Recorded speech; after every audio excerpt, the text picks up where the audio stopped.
Hello, ladies. Thank you for joining me, Lisa with kinsmade.etsy.com. And today, what we're going to talk about is layering kaleidoscope plates.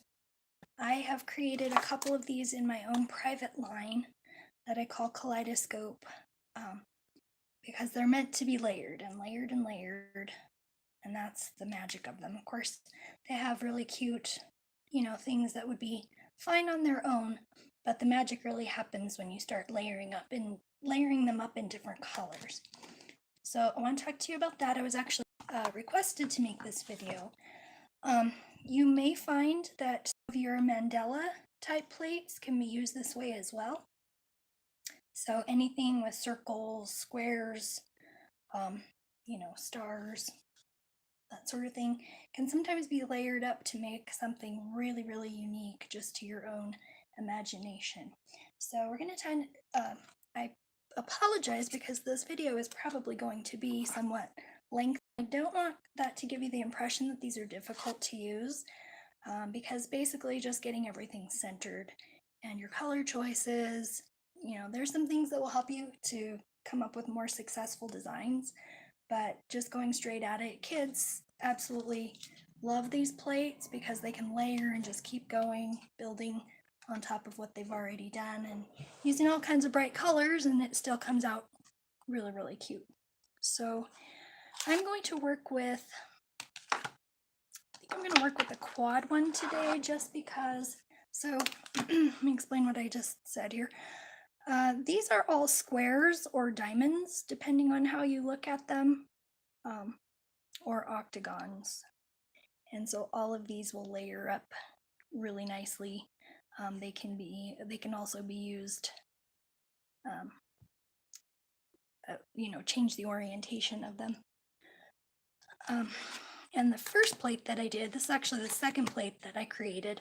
The first plate that I did that was a kaleidoscope plate was all based on stars and pentagons. So 5-pointed everything. Of course, circles translate into all these things because they all are converging on a central point. So circles combine well with these as well.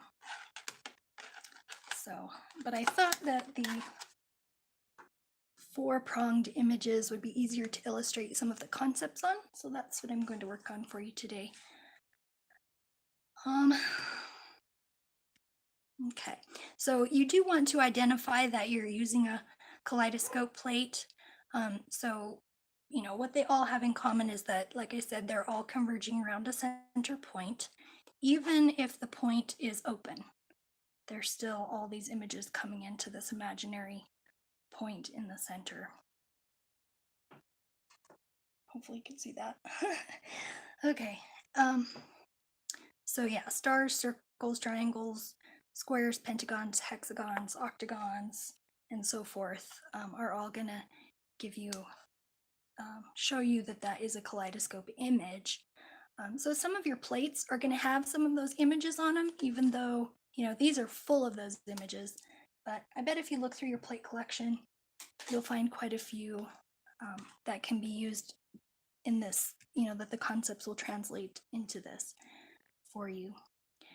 So you want to choose images to combine. So one thing you want to do is study the plate and see what the intended use is. Some of these layering plates actually have a little arrow telling you, use these 2 together, these 3 go together. Mine don't, and most do not. This is a CC and Sissy plate, and it, it doesn't tell you that, but here's the full image with everything together, and then it's deconstructed here, here for you. And so you kind of have to look and see, is that part of that? Is that part of that? This actually nests inside of this. So these might pair with these somehow. Sometimes you just have to kind of work with what they intend to do. And then you're going to want to go off script and do your own thing because that's when more exciting things happen. So, yeah, choose images that nest or overlap in a pleasing way. So let me use this one to illustrate this. So this has a big open space. So you could put this inside and it's going to fit very neatly. Um, but if you were to choose a very large image, then it's going to be overlapping onto these little sunshine rays um, and getting muddy. It's going to muddy up your design. But then this might just seem too sparse, right? This little tiny image put in the center might just look like what's going on there. So, so you want to choose, choose wisely. Overlapping is fun, but you want to, if you're overlapping, you probably want to use something like a very dense type of image. For instance, we could do this dense image and layer it behind this image. Would be a cute option. But of course, if we stamp this on top, then we're going to lose all that good stuff. But playing with the bolder images and the finer images can give you some really cool effects as well. So you're going to choose which ones to do. The other thing is you're going to choose the orientation of them. So these could stamp right on top of each other, but they're going to cover each other up completely. Like if I stamp on top of this, it's going to cover, or vice versa, except for that little window.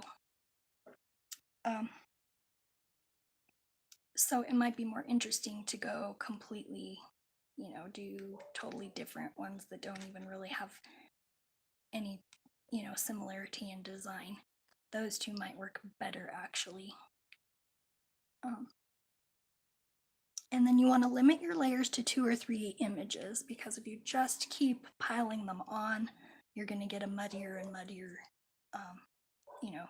you won't be able to see all the distinction between the colors. They'll start to just blend and get messy. So limit the layers to 2 or 3.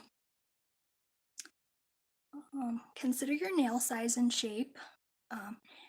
And it doesn't have to fit. It has to either fit or fall off in a pleasing way. So obviously this image is too big to fit on this fingernail, but it still could look really cool as it falls off the edges. I might still be able to use that image, if it goes on in a pleasing way. So, and consider rotating the layers.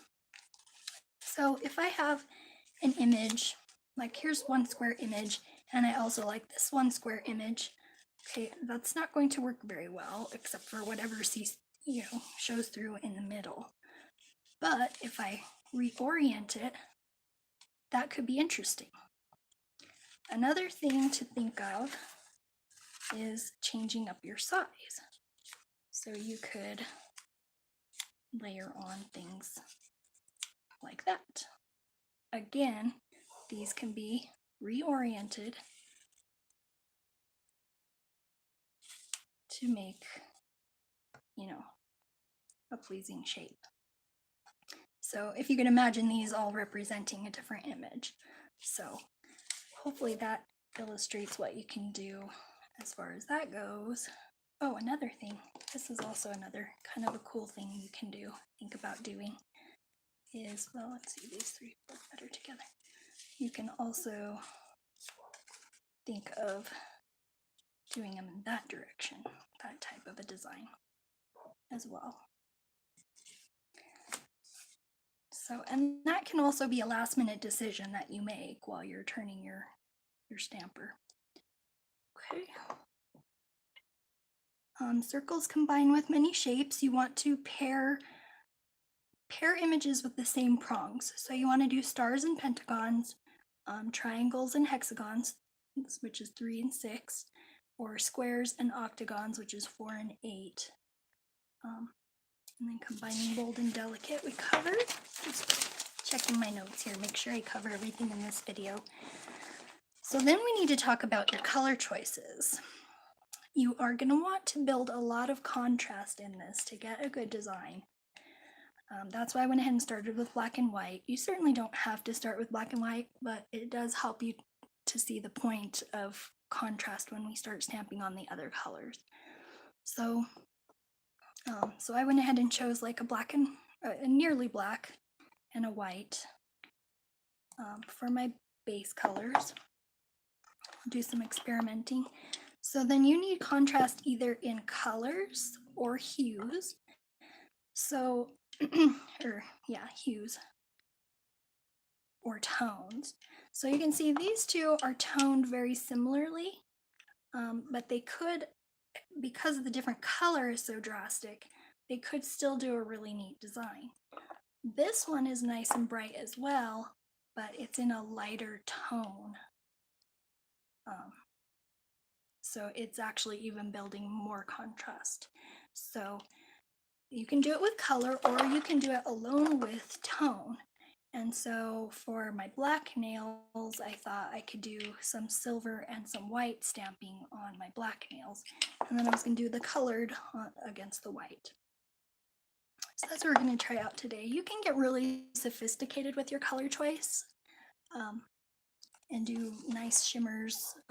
You want to also consider the opacity, because whether you're using stamping polish or regular polish, you're going to want them to cover.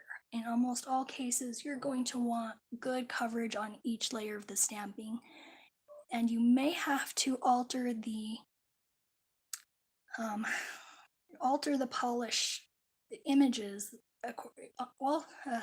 How do I say that? You might want to layer on the images according to the coverage of the polish chosen for each layer, to make sure that you are getting the coverage. So this is a good time to get out your metallics and your one coat creams. Even stamping polish, sometimes, I know you guys know yellow doesn't really cover anything. Got to stamp it on white. So think about the contrast and the opacity. You also want to avoid jellies, glitters, crellies, and textured polishes because they detract. Now you can, obviously, if you are very sophisticated with your stamping techniques, you're going to be able to incorporate those in, especially finishing, with well-placed glitters. You might want to dot the center with a single glitter, but you don't want to start out with like a glitter polish. You kind of want a blank slate because you're going to be building a lot of noisy things on top of it. And again, you want to limit your colors to 2, 3, or 4 colors, including your foundation color. Okay, so then we need to talk about finding the center. So some images have a pretty obvious center. Sometimes it's advantageous to stamp this image first. That way, when you're looking through your stamper, and onto your nail for the next layer, you have an actual dot where you're going to center all of these other items. However, like in this case, this is probably going to be the one you want on the bottom. So how are you going to get your center? You should be able to, with a little practice, stamp this one on and then picking this one up and stamping it down onto, moving this one and stamping it onto that. You should be able to, orient yourself according to the edge and this edge. So, but another thing that you could do is go ahead and take your dotting tool and just, whoops, whoa, I was looking for my dotting tool, which is nowhere near my desk. So, but you actually could put on, let me find my dotting tool because this is kind of important.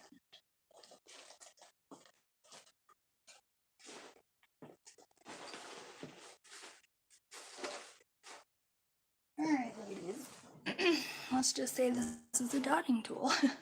So what you could do is actually put on a literal dot to find the center of your nail. And then, as you're placing images, use that dot as a guide. But some of the images are very open in the center. let's see, this one doesn't really have any. Let's say this one. And say you wanted that void. Say you wanted this white polish to come up through that void. You wouldn't really want a dot of polish there. But if you use the same color as your foundation and you dot it, I can see that, but the camera probably can't. And that way, when you stamp this on top of here, you'll get it in the center, but there won't be a visible dot. You'll still have that void that you are looking for. Another thing you could do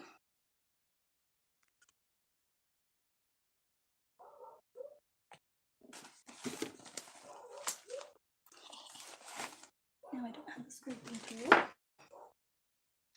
Okay, another thing you could do is pick this up in white and lay it down in white.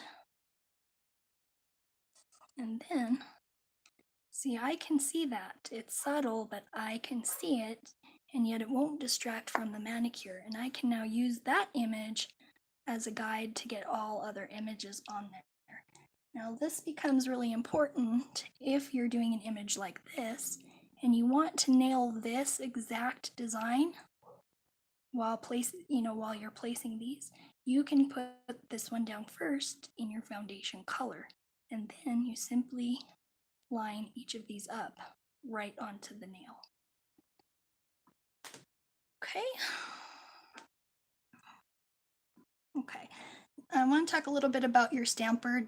I would not attempt to layer images, period, without a clear stamper of some sort, preferably for this application a round one, because we're doing round configurations.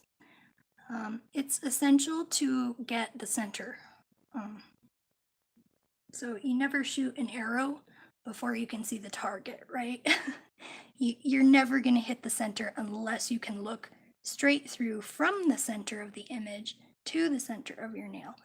Now, the other thing I wanted to talk about is whenever we're layering these images, we do want to have the center, but the center of the design doesn't necessarily have to be the center of your nail.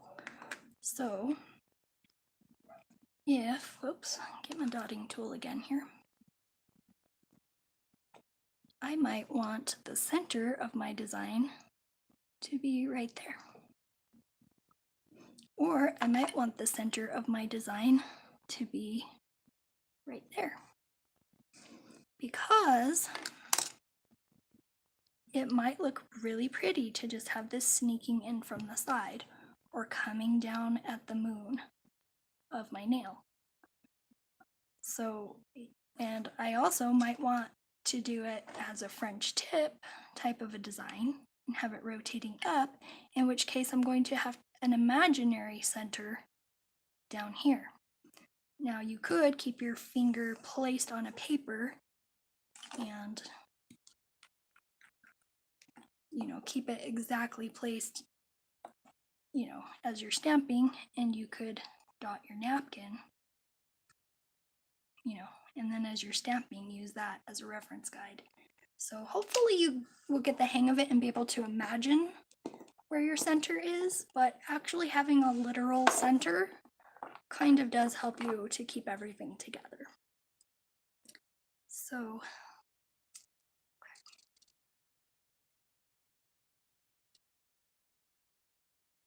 okay, I think we covered that. And the center of the nail is not necessarily, or the center of the design is not necessarily the center of your nail. Okay, so now we're going to just play around and get some of this done for you, actually show you the technique. Put this bowl so that I can get my nail a little bit closer to you. So, let's see. I want to do the white and the silver for the black nails.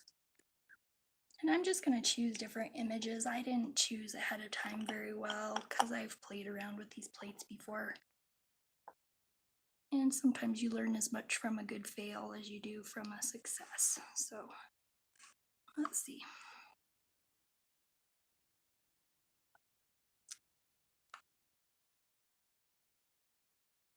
I did actually come up with this idea. I wanted to try this one.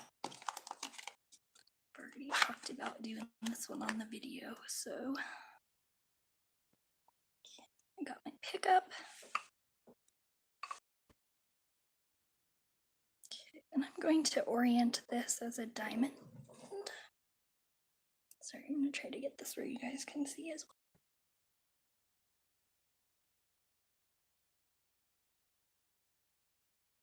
Okay. Kind of goofed up my stamp in there. Since the image is still on my stamper, I'm going to try to get it on there. That's good. So another thing is this is very forgiving because, you know, you're going right back onto it with another color. So right back on with another layer. So it's going to cover some of those little goofs, little minor misplacements. Okay. Got a nice pickup. I'm just taking off the excess over here on a off screen on a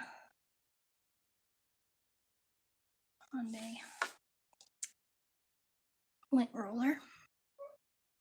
Okay, so I've rotated that one. I need to rotate this one as well.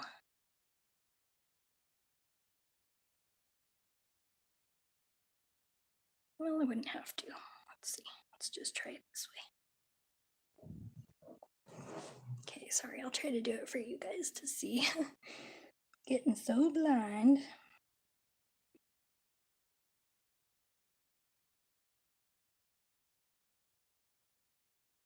I need to go get glasses too. Oops, and I waited too long to get that placed on there correctly. Okay, I'm just using my breath to try to get that polish reconstituted. It's not going to go back on for me. Okay.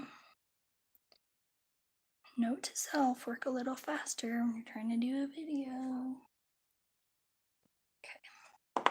So one thing you can see is the contrast. You can see the contrast between the black, the silver, and the white. It's high contrast. So you are seeing the image, you know, the color-wise, you're seeing the image, right? So let's see what else I could do. What else can we try? Let's try to do the white behind.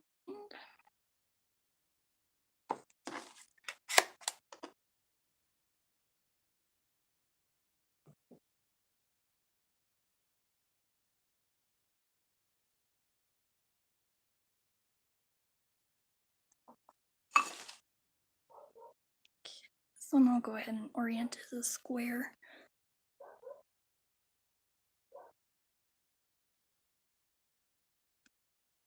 Ooh, that can almost be turned into a butterfly. Ooh, wouldn't it be pretty to do butterfly wings out of kaleidoscopes? Ooh, that's a cool use for this quad one especially. Ooh, I like that idea a lot. Okay.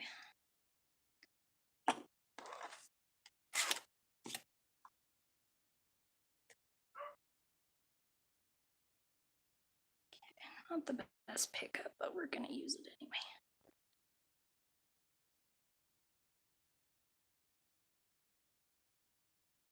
Ooh, see how I'm rotating this design? That's gonna look a little more like a flower because I rotated that.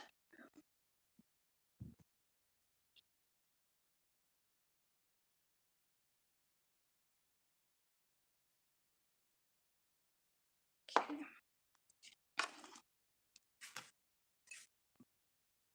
Okay, let's play with some color too.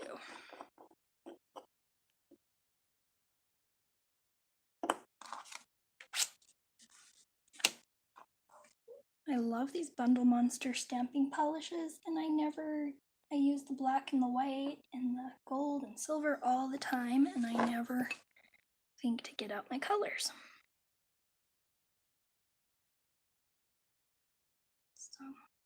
And you can see there that I didn't hit the center exactly.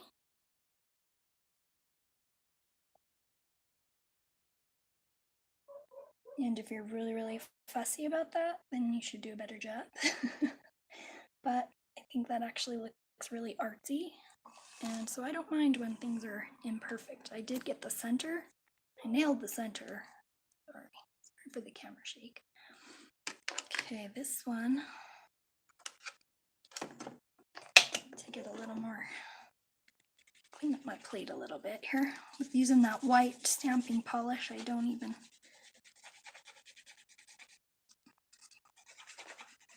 know which sections I've already painted, so I'm gonna catch up here.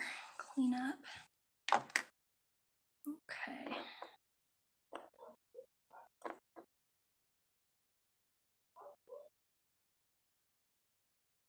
Let's give this one a try.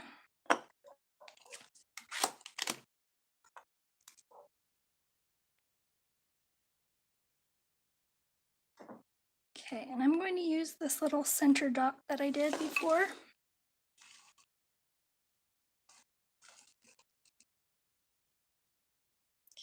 I'm going to try to hit that center dot.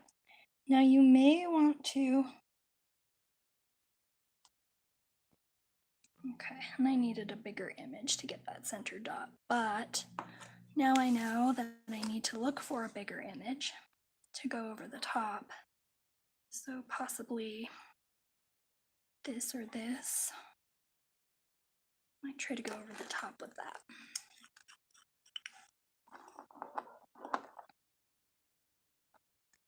Get a little more reach.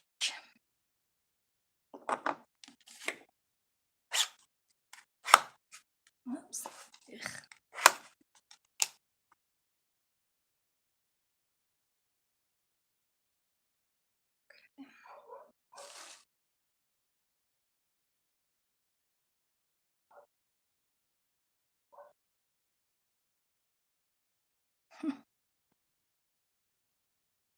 Except I don't like it.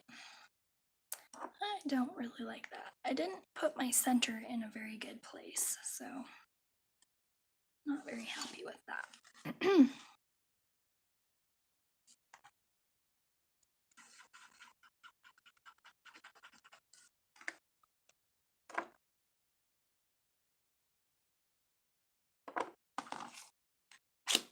So let's try going at it from the corner. We had talked about doing a point right there at the corner. Oops, I just picked up part of my design. Let's just say it's right there on the corner.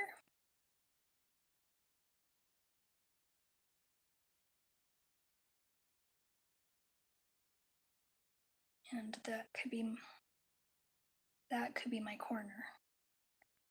Another thing you can do is put them on multiple corners, which would also be very pretty.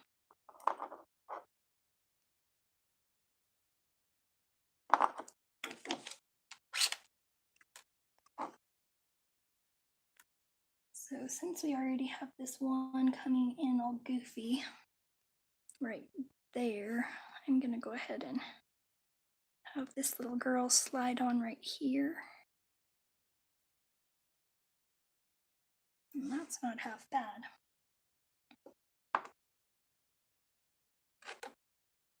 Not half bad.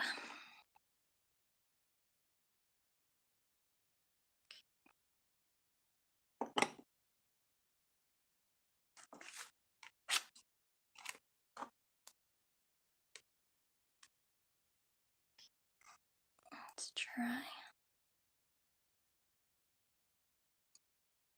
changing the little center color there. You see how the green didn't quite cover the orange? It's important that you anticipate that while you're building the design. So you need to know your polishes and how they behave and how they behave with one another or against one another. So let's try that one.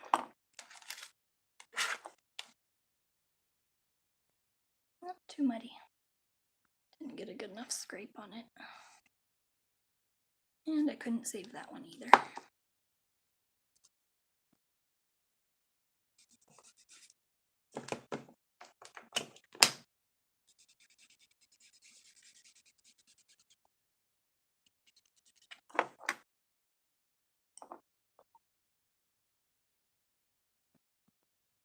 This could be pretty.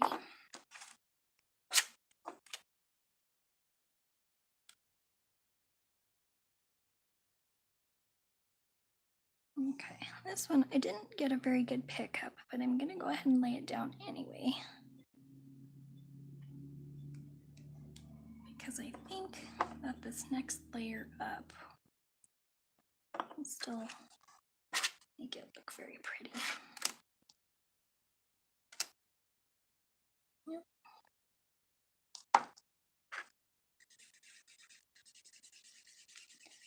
With these acrylic plates, you do need to make sure your plate is very clean between impressions and your card, of course.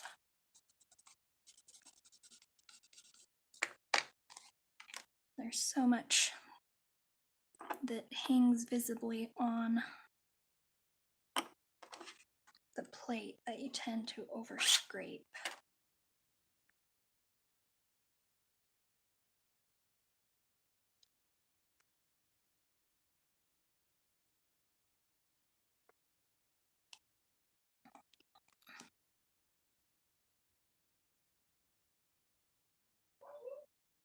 Trying to see which one would be a fun one to combine.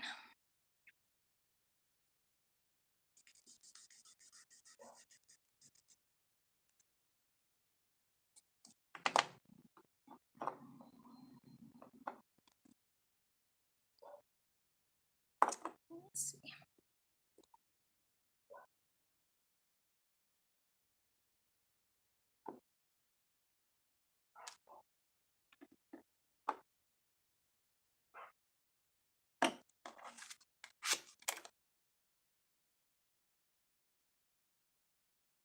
Another thing you really do need to watch is that your technique is the same on your pickup, because however you stretch the jelly, you're going to get some distortion.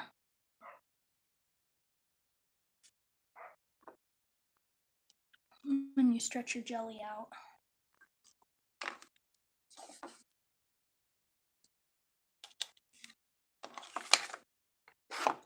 You know, whatever pressure you're placing on your jelly.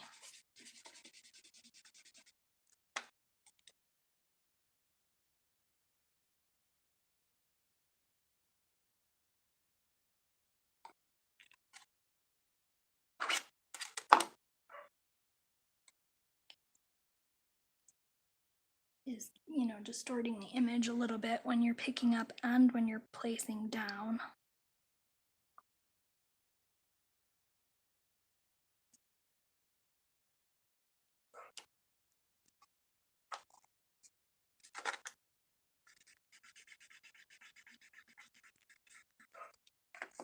Okay.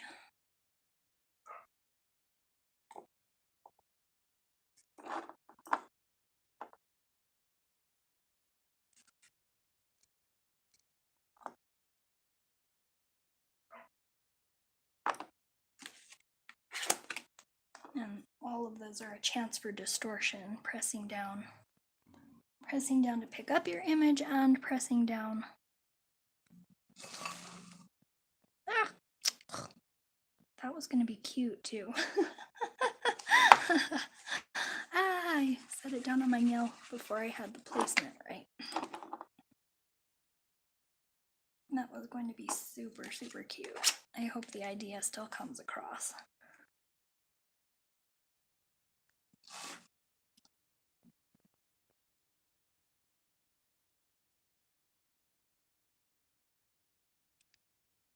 Yeah, well, the idea is there.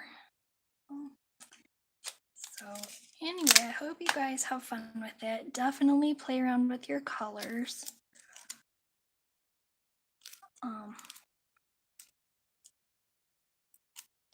You know, play around with your polishes and your colors and just have fun with it. And if you are stamping with kids, they absolutely love this, but you can get a very sophisticated look by using your shimmers and your mattes and all of that.